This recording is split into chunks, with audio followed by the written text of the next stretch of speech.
निर्णय घ्या ना, एक राजा व्हा ना कोणीतरी, तेव्हा जनता जगन ना.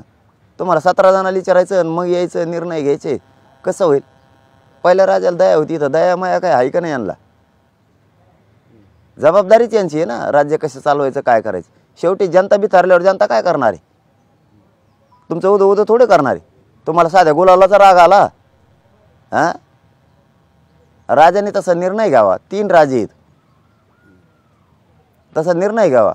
2 राजांना एका राजाला आडबी पडू नये. एखादा राजा निर्णय घेता असला तर दोन्ही राजांनी जरा साथ द्यावा. तोच घोडं उधळू नये कुंकडे बी बिगर गुलालाचं. तो गुलाल उधळला नाही त्याला मी काय करू? गुलालाचा राग आला म्हणून जनता वेठीस धरणार तुम्ही? हे राज्य चालवता? बळच थोपिता 10%. बळच जनतेची इच्छाच नाही. तुम्ही म्हणता रोगर प्या, जनतेला रोगर प्यायचंच नाही. त्यांना पाणी प्यायचं, तुम्ही पाणी पाजायचं सोडून पाणी टंचाई असताना टँकर बरोबर आणायचं. तुम्ही म्हणता रोगर प्या, म्हणजे तुम्हाला जनता संपवायची. आम्हाला 10% पाहिजेच नाही. तुम्ही कसं काय थोपिता आमच्यावरती? दादागिरी. ह्याला राजा म्हणते, त्याला सरकार चालवणं म्हणते. उद्या सगळं मी समाजासमोर काढणार आहे उद्या 12 वाजता. म्हणून माझ्या समाजाला माझी विनंती, उद्या तुम्ही सगळ्यांना या. आपण एखाद्या वेळेस दिशा बदलतोय म्हणजे डाव बदलतो याचा अर्थ होतो. कारण पहिला डाव बरोबर होता, पण सरकारला तो डाव हाणून पाडायचा आहे. रडीचा डाव खेळून म्हणायचं, रडून पडून. म्हणून आपण आपला डाव बदलेला आहे फक्त. आपण डाव बदलेला आहे फक्त. ते डाव आहेत ना आपल्याकडे बी डाव आहेत. मी बी या मराठा निष्ठा आहे माझी. या मराठा समाजावर मी प्रेम करतो, माया करतो. माझी जर या समाजावर निष्ठा नसती तर रातचीच घरी निघून गेलो असतो. आज समाजाला मायबाप मानले, त्या मायबापाला अर्ध्या सोडून मी कुठंच जाऊ शकत नाही. हे मला हरायचं बघते. मी आता यांना हरतच नाही. आता तर हरतच नाही. हां, आता तर मराठ्याचा विजयच करून दाखवतो यांना. फक्त आपण डाव बदलला आहे. रोज रस्ता रोको होता तर त्याचं रूपांतर रोज धरणे आंदोलनात केले. काय केलं नाही दुसरं. ते बी उद्याच्या दिवस मला समाजाशी तुमच्याशी चर्चा करू द्या. तुम्ही म्हणता तेच, मग पुन्हा जर समाज म्हणला तेच तर तेच.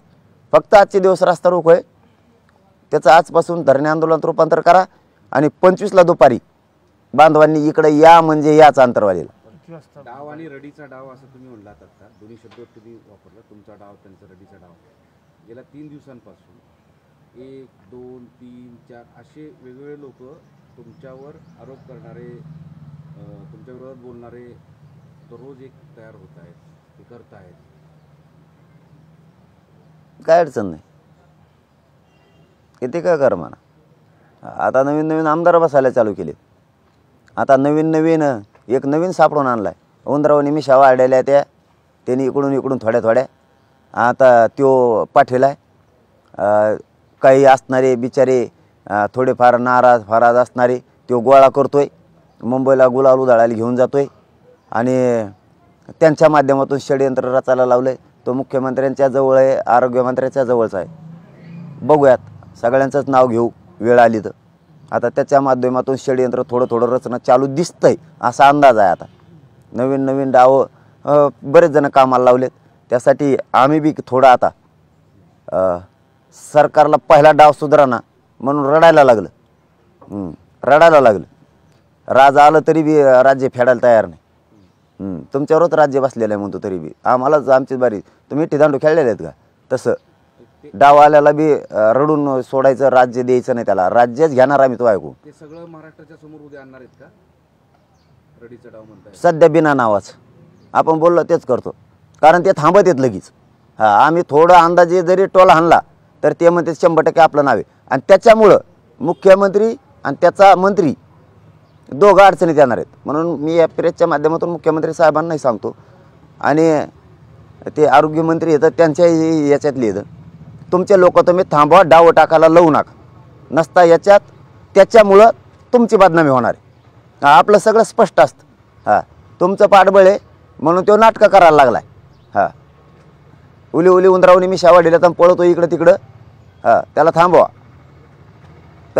नसता ते तुमच्या जीवावर करतोय असं इकडे येऊन सांगायला लागलाय. तुमच्या जीवावर करतोय असं जनतेत येऊन सांगायला लागलाय. तो आमच्या पाठीशी ही येत दोघं जण असं सांगायलाय. आरोग्यमंत्री आणि मुख्यमंत्री असं सांगायला खेड्यापाड्यात. तो 4-10 जण गोळा करायला मुंबई पोत पळायला. तर तुम्ही याच्यात म्हणजे जनतेच्या नजरेतून त्याच्यामुळे तुम्ही पडणार आहे. लक्षात राहू दे तुम्ही दोघं पण. माझं सावध करणं तुम्हाला काम आहे.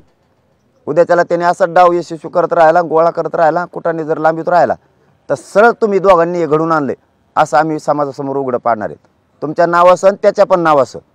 आता फक्त झाकले मूठ 1.25 लाखाचे म्हणून तुम्हाला इशारा कळाला आहे माझा रोग कुठं आहे आणि हो माणूस कोण आहे तुमचा तुम्हाला कळतोय. तुम्ही तुमच्या दापा आणि या षडयंत्रापासून लांब घ्या.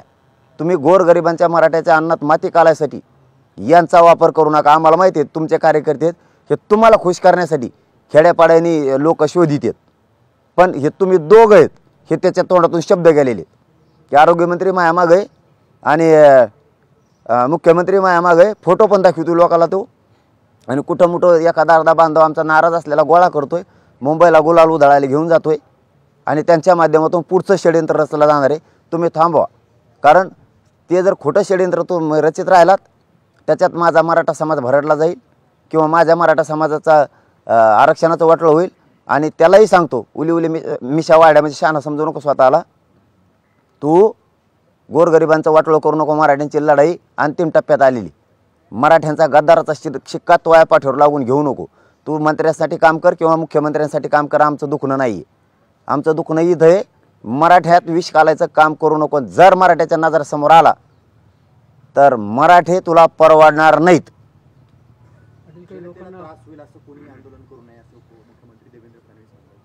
आणि मग कुठं करतो लोकांना त्रास होणार? आम्ही लोक नाही का? आम्ही लोक नाहीत का? तिघं राजे एकत्र या आणि पडदेशी निर्णय घ्या.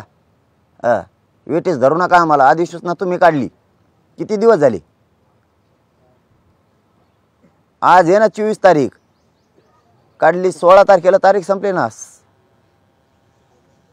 काय होत नाही 9 दिवसात.